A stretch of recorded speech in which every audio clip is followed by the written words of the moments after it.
Thank you very much for the invitation to this forum and to give me the opportunity to speak about Gutenberg's technology in comparison with the Korean and the Asian printing technology.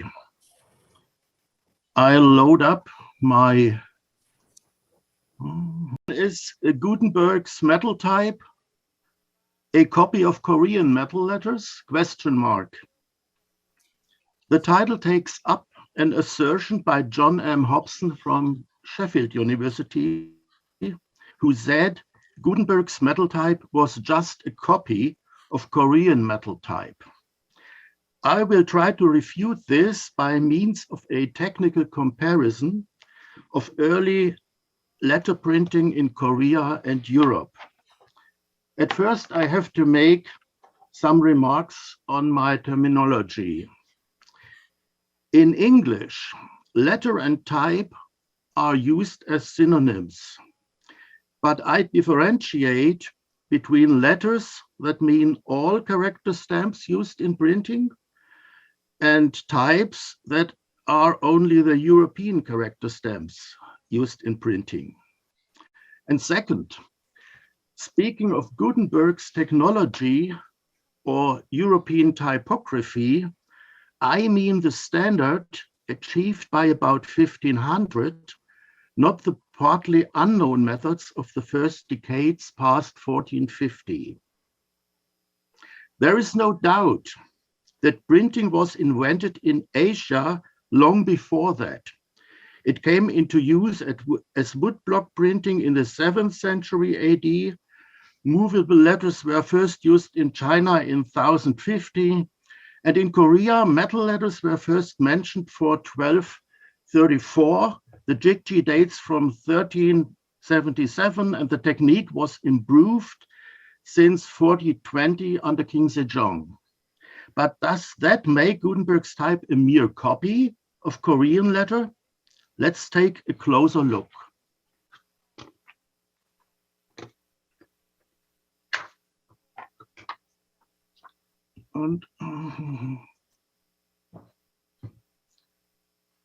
Letter shape and reproducing of text. Printing with cast metal letters consists of three main stages on the left.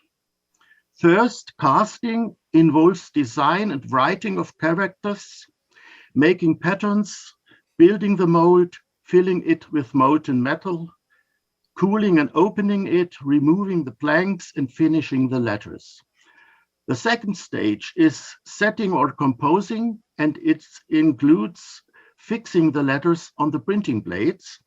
And the third is reproducing, that is printing in the narrower sense by making copies of the composed text on paper. At this third stage, we see a great difference in printing output. Asian printers made copies by rubbing, Europeans with a printing press. Both could achieve a daily output of 2,000 to 3,000 sheets a day. But in Asia, this was only possible in woodblock printing. Korean metal letters, glued or clamped to the printing plate, reached only 4, 20, 40, or perhaps 160 sheets a day. For our comparison, we must look for the reasons of these differences in the shape of the letters and in the way they are produced and fixed on the printing plate. In the first stage, Korean metal letters could be cast in two ways. On lost wax casting, single-use pattern of beeswax were glued to pattern trees and embedded in a viscous molding compound as clay slip or plaster. And the dried and hardened mold was then heated to release the cavity by melting out the wax. You see it on the left. On sand casting, a two-part mold was made by tamping sand around reusable patterns made of fired clay or of wood. The To cut runners into the sand and to remove the patterns, the mold was opened and reassembled for casting. In both cases, the mold had to be broken to get out the blank. The mold was lost. The letters were then sawn off the casting tree and reworked. Lost wax casting is a very old technique, about 4,000 to 3,000 BC, and sand casting is said to have been used in China since 1300 BC. Both methods can reach good craftsmanship. That means no high precision, but a good accuracy of shape, as can be achieved by a skillful hand and a well-trained naked eye. But time-consuming rework by hand is necessary in every case. Shape deviations. Comparing Asian and European letters, the bounding geometry is always a cuboid. That means 6 rectangular faces placed at right angles to each other. But the real shapes deviated from the ideal depending on 4 factors. First, the accuracy of the patterns. Wax and unfired clay are soft materials, so edges were easily rounded in handling. You see it in the upper row. The wax pattern, the edges are rounded, and you get a cast that has also rounded edges. Firing could create further deformations on clay patterns. So in the end, you get letters like the well-known Bock letter with very irregular shape.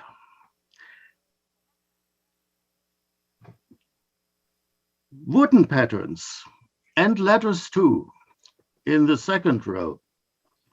Wooden patterns are more stable. Sawn from blade strips and trimmed by knife, they became roughly cuboidal, but not identical in their body to each other. Second, the shortcomings in casting processes. At the cast letters, pips or warts appear if the molding stuff had not fully enclosed the pattern or is broken out and where the sprue is sawn off. You see it in the lower row. The model is taken out by the needle out of the sand. The walls are a little bit deformed. Here you have the sprue, and this edge is broken out. And you get a blank that has some extremities that are not good for the letter shape. They must be taken away by filing and sawing, and then you have a letter that is not very exactly trimmed. The third thing is the trimming. On wooden letters, the trimming is easy because the material is good to cut by a knife. In bronze or other metal, it's hard to make a good trimming, and so often they do not very exact trimming, and you got a shape like this replica you see here in the lower right side with rests of the extensions. And the fourth point is the relative height of the letters. Tall cuboids supported each other better in the printing form, in the printing plate, than flat ones. And all these 4 aspects affect the stability of the printing plate. So in composing and fixing, you have the following situations. At gluing, that is on the left, the printing plate had a fixed frame with fixed dividing lines, forming columns for the letters. And these columns are halfway filled with wax, that has to be softened to insert the letters. And you can soften the wax by heating the blade if it's a metal blade. And if it's a wooden blade, you can take a little stick of iron, kind of spatula, and make it hot and melt the wax locally. And so you can put in the letter. At clamping, that is the second way in Asia to fix the letters on the table. In clamping, the printing plate had a fixed frame too, with fixed or loose dividing lines, and chips of wood and paper are pressed into the gaps between the letters and the lines and kept by their pressure, kept together the composition. And by the way, that is the third one on the right side. The European sets were also clamped, but from the outside by wedges, because there were no gaps between the types. The types are identically in their body and they have, shape deformations, and so you have no gaps to put in paper or wood chips. That's the difference in the kind of setting and fixing the letters. And if you look at the reproducing procedure in Asia, the printing plates were inked with a brush. The paper was laid on top and rubbed with a fiber bundle. And this rubbing tool was elastic and produced a useful print because it pressed the paper against letters too low as well. You see it here. This is a low letter, this is a high letter, and the elastic tool pressed the paper on both, and both are printing. In the European way of printing, this wouldn't happen in this way. If you have letters too low, they do not print normally. There are some special items in this, but that's a tendency and the difference. By moving the rubbing tool sideways, you get horizontal forces to the letters, and these lateral forces loosens the letters from the wax or from the clamping. And this is the reason you must repeatedly refix them, and you have a very low output because the printing run is broken often by reparations and by maintenance actions to fasten the letters again. So we come to preliminary results of these short overview about letter making. The early Korean bronze letters from wax or clay patterns were flat with rounded ground plan and fixed with beeswax. A concave bottom enlarged the gluing surface and saved metal. You'll see it here. Gluing was not so satisfactory, but clamping was even worse because the flat rounded letters hardly supported each other.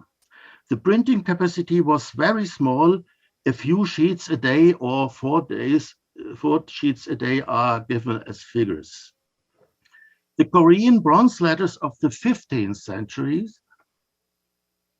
these were more regular and higher.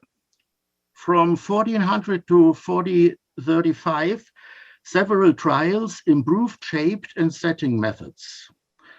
The letters of 1403 had rounded ground plan and pyramid-shaped bottom to be pressed into the wax with its tip. The output increased to a few dozen copies. Around 1420, the new letters had the same bottom, but almost square ground plan. At times possibly clamped, they reached about 20 sheets a day. And the Gabin letters from 1435 had flat bottoms or hollow bottom, were roughly cube-shaped, generally clamped and reached about 40 sheets a day. They were the most accurate in Korea in this period. And with fixed dividing lines on the printing plate and gabbin letters fitting more precisely between these guiding lines, the stability of the printing form is better than before, and one author cites a daily output of up to 160 copies, but he gave no good documentation, as I have found it. The Chinese letters, the wooden Chinese letters in the late Middle Ages, from European perspective, were sawn from plain strips, as I said, trimmed with a knife, and usually higher than a cube and better approximated to squareness than any other in Asia. They fitted well in the composition and must have needed little clamping material. And I have no data, but they should have been near to the highest Korean output, about 160 sheets per day. And last but not least, on the very right side, the European types from 1450 on were cast in a permanent metal mold. They are perfect cuboids and very high. They fitted together exactly and were typified and interchangeable in the modern sense of the word. This kind of letter, and only this, is rightly called a type because it's really typified. Printing plates of types are lasting long printing runs, while those of Asian letters were prone to recurring repairs. And now I came to the Gutenberg system. Gutenberg and his successors developed and combined four innovations: the press, the ink, the type metal, and the permanent mold. The printing press is a successor of Roman presses, and it was modified for the repetitive work of copying text on paper. It used guiding mechanisms to amplify the force, that is the screw nut mechanism, to place the sheet precisely under the pressing plate, that is the tympan's frisket mechanism, and to move the carriage under the plate on rails by a cable drive. The animated sketch, I hope it works on your screen, shows the work cycle of this machine. Carriage out, opening the tympans, sheet out, new sheet in, inking, closing the tympans, folding it, printing, driving out the carriage, and so on. This is the rhythm of the printing press, and they do it about 200 times an hour. The ink used in this process is a viscous mixture of lamp black, linseed oil varnish, and drying agents. It adhered well to the metallic surfaces and did not bleed through the paper, so sheets could be printed on both sides. That's very important in the European typography. Third, the type metal was an alloy of lead, tin, and antimony. It was hard, was melting at a very low temperature, therefore cooling quickly, and hardly shrank at all. And fourth, and this is the key element of the system, the permanent mold. It guaranteed casting of identical types in large numbers and in a short time. For around 1800, there are numbers given of 3,000 to 4,000 types a day. And all they are fitting stable in the set. These elements were designed to work together smoothly. I have explained it a little more in detail in the essay. Here I limit myself to the permanent mold.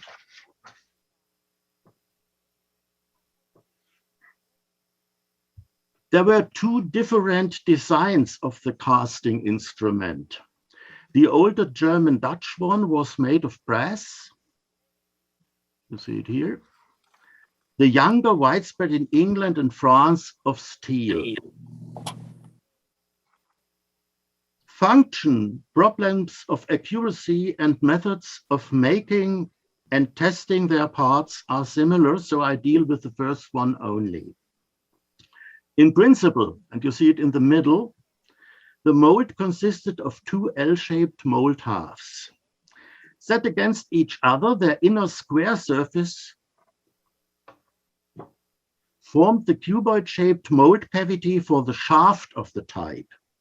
The bottom was closed by the matrix, a copper block with a character image. Mouthpieces, you see it in the cross-section on the right, mouthpieces as funnel for the melt were mounted on top of the halves. By shifting the halves against each other, the mold could be adapted to narrow matrices with narrow characters like I, or wide matrices with wide characters like M. So we can, for all wideness of the characters, use the same instrument. To protect the caster's hand from heat, wooden shells were attached to the outside of the complete mold halves. One of these halves carried a spring wire. It's cut away here. There is a long circular bow, and it returns to the place where the matrix is set in. This spring wire is to keep fast the matrix, and there are also two iron hooks on the halves to pull out planks that have stuck in the one of the halves. Here you see a stuck plank in the half. 이제 7분 남았습니다. 시간 조정해 주세요. 7 more minutes, that's okay. To make the matrix, you must make a punch.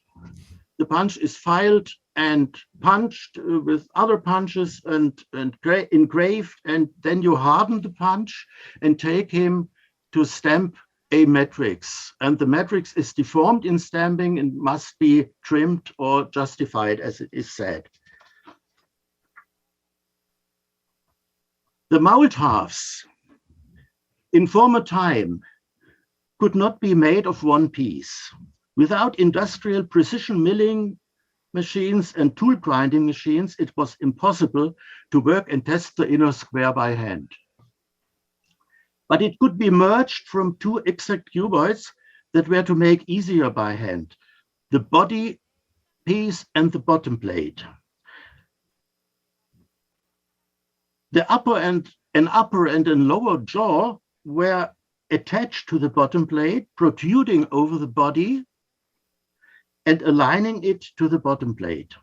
The ends of the jaws also formed a claw that precisely guided on the other half of the instrument during assembly both halves. The mouthpieces on top were also L-shaped. Their inner surfaces formed a funnel for the melt, I said it before, and its lower opening here was smaller than the cross-section of the shaft cavity. This created a rated breakpoint between type and sprue. When the mold is assembled for casting, the molten metal is filled in, and then the mold is opened and the blank is taken out and the sprue is broken off. And you have then a type blank that has only a few fine burrs at the edges to be ground on a flat stone and scraped with drawing knives. The fracture face of the sprue down there had to be planed out, and the cuboid shape was not disturbed by this printing job. The question is how to make these precise parts of the instrument. To cast exact cuboid-shaped interchangeable types, the parts of the mold halves and the matrices had to be worked exactly square and exactly flat. This was done by hand with grindstones or files exactly flat too. Unevenness was filed away, you see it on the left, by applying well-dosed pressure to the back of a thickening and then pushing the piece forward, while pulling back was done without pressure. The flat gauge of wood or steel, middle and left and right, the flat gauge was used to guide the workpiece to produce a plane surface square to another one that's already made. The brokenness of word, and that's a very important point, in these actions could not be measured numerically, because then there were no instruments with fine scaling. Deviations from straightness, squareness, flatness, and parallelism, which were not visible to the naked eye, had to be tested again and again with unscaled tools. And these are the tools. These are straight edges and squares, and they have very sharp edges. And the decisive testing method was the light gap tests, applying the sharp edge on the left to the workpiece and holding both against the light. Only a thin, evenly bright line should appear, and then the piece was straight. In addition, exactly flat surface plates were needed for several operations, and gap gauges on the right were used to check the distance between two surfaces and their parallelism. 2분 안에 정리해 주시면 감사하겠습니다. Okay, I have one page, and then I make the summary. There is an originating process to make these tools of straightness and evenness, and you start from roughly worked parts, for instance, 3 wooden strips, steel bars, or cast iron plates. Then you make the so-called 3-plate process, which is explained in the essay, and you get at the end master tools with straight edges and exact plain plates. And you make the same with squares. You start from rough squares and come to exact squares. These operations are very old because traditional trades need them as stonemasons or blacksmiths. And this method of originating, as it is called, is in every time must be made for every precision production. And so the handheld casting instrument and Gutenberg's types are based on methods of precision mechanics and are early example of their application in Europe. Koreans didn't use such methods in casting letters and did not need them. They worked artisanal, so they couldn't have been a model for Gutenberg's types, but at best a diffuse suggestion. But there is no evidence for such suggestion. No transfer along the Silk Road, no road of letters documented till now. Moreover, Gutenberg found models in his own field with the letter stamps and goldsmiths and bookbinders. And so let's summarize. We found the printing output very low with Korean letters, but with Gutenberg's types as high as with Asian woodblock printing. The shape of letters was not real cuboid in Korea, but a true one in Europe.